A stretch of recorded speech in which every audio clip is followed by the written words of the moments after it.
So how could we at Stanford proceed to help them?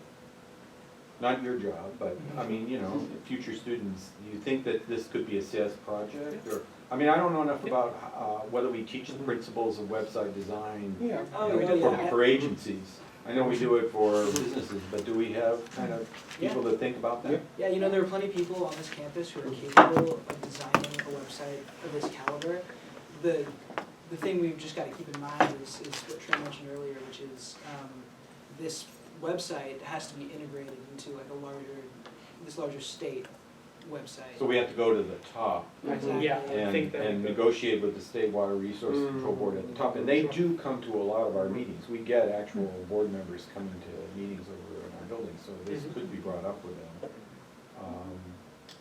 And there are 9 different regions, but I'm not sure that you would have to have a different design for different regions because they're all dealing with just a different title on the cover page. Yeah, exactly. Exactly. Yeah. No, because they already have the same design. They do. So you would think that you could Perhaps exactly transform from one to another and have it integrated for all. So it would be like, I mean, hopefully the benefit would be received by all of California. Another issue that I think we haven't brought up yet is the actual content on the website in certain cases is actually out of date. And that's not something that a web designer can fix. No, that's just, That's never happened before on a website.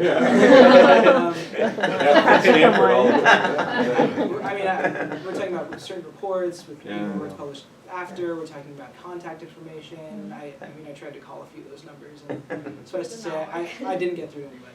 So do you think fixing their website is more important than the online? Because the online system, it could, you'd want to know not only, well, it depends. If the State Water Resources Control Board is the central organizing entity, then you would want to have links to each one of the separate agencies, right? Sure. So there would be, so on this ideal web page, we would have for people, and it could be confidential for the agencies, you'd log in and then you'd have your status with a control board which would break down into the different pieces that you need. Yeah, exactly. It's almost like a shared Dropbox folder or something like that. Yeah, it's as simple as that. It's not, Well, that's how I think about it. It's just, like you want to have Well, they want to have it. I mean, Yeah. you know, the response of the water board, the client was, you know, yeah, that would, you know, make everybody's life a lot easier. I mean, it does, just from information, you know, that the students shared with me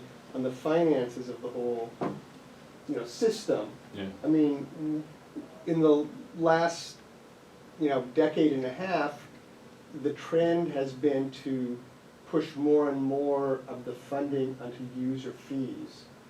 So most of the support for 401 certification comes from user fees. In fact, until like 2 years ago, it had gotten to the point where there was basically zero money coming to support 401 certification other than user fees, which is why they actually had to borrow. The students were talking about how the actual budgeted staff for this program were way less than what it requires, so they basically, you know, borrow people from other, you know, from other programs. So, you know, so part of there is a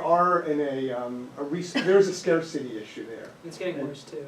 Mm-hmm. It's getting worse too. Yeah. So that's part of the, you know, it's not the only issue, and it's not like nothing else can be done, but you know, that's definitely. Well, you know, I mean, would it have been, you know, should big projects like the JPA project, should they paid, I think, about $50,000. Okay. Should they have paid $100,000 if they, you know, if they knew they could get their thing, you know, well, I mean, it certainly, it's very arguable if they could have gotten it in 1 year as opposed to 2. Yeah, but that works for Palo Alto. It doesn't work for Exactly. Hayward or other communities. Yeah. Centerville. But, okay, well then, you know. So that's the problem with use. I mean, I think it's not a bad idea, but look, there was a water bond of $1 billion, right? And there may be future water bonds if this drug goes further. So it actually should be part of a water bond proposal, is money to renovate and update. If you don't take care of we don't think about the regulatory process. We talk about, you know, various structural things that need to be done to convey water, clean water, store water, et cetera. But really, what we're saying is the information system that enables us to go forward with these projects has to be a high priority. And I mean, and it goes deeper than this. I mean,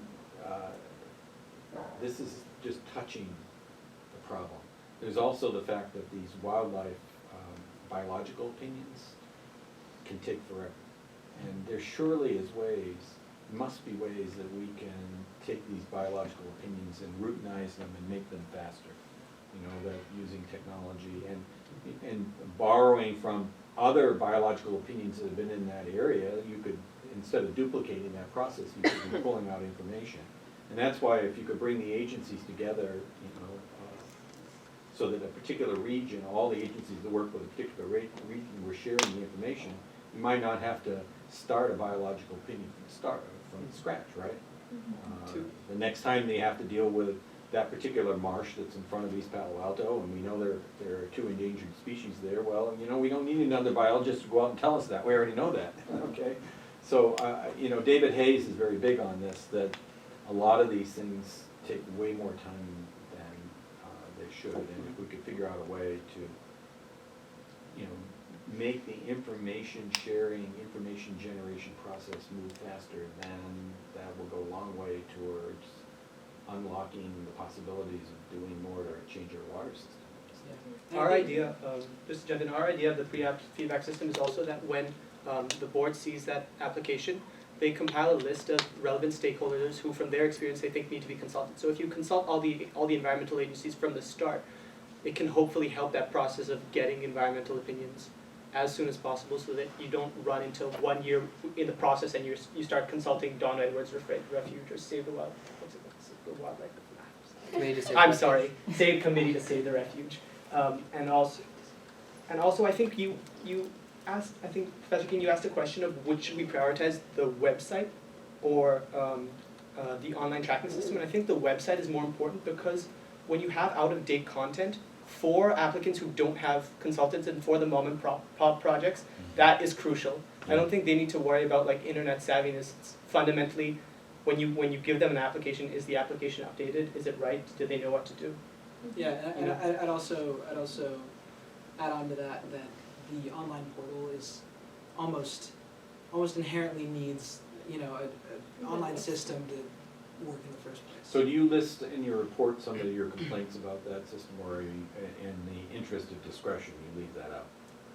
Can you put it in the appendix at least? Yeah. We won't share it. So just one screenshot then? I think that's all it takes. Yeah. Well, with comments from you on the side. Yeah, Because you guys are tech savvy, you're more user oriented in this world than those of us of older age.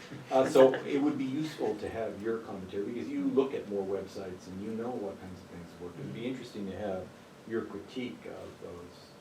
Yeah, also be interested to have your critique too, because Yeah, if an old guy can use it, anybody can use it. No, you're more likely the person who's going to do a petition. I'll use your input as well. At some point you were going to talk to the other regional boards, or some of them, to see if this one was particularly bad. Did you all do any of that comparative? Or talking to someone at the state to see how this board compares to the other 8? Because we were doing the case study, we just tried to focus on this, and there was only so much we could do within. Okay. Yeah, but we are in touch with, I think, we were in touch with a board member at the state who we intend to show the report to, the final report to, so the goal is to hear some feedback from him. Okay. Unfortunately, I talked to him, and we were changing so many things that we had scheduled in a meeting, and then we scrapped all the things that we were going to talk to him about, and then by the end of it, we were more focused on getting feedback from the board and the JPA as much as possible. Mm-hmm. But it's a great point. Yeah, I think our intent is after this report is polished, which it will be in the next couple of days, to send it out to whomever may find any value from it. Great. Yeah. And Vihan, correct me if I'm wrong, but I also think that our contact with the state board expressed that they weren't, like intimately familiar with the process, and so they questioned what they could actually bring to the Yeah, analysis exactly as well. right. But they were interested in seeing the report itself. Thank you all. Thank you. Thank you. Again. Great job, guys. Thank you very much.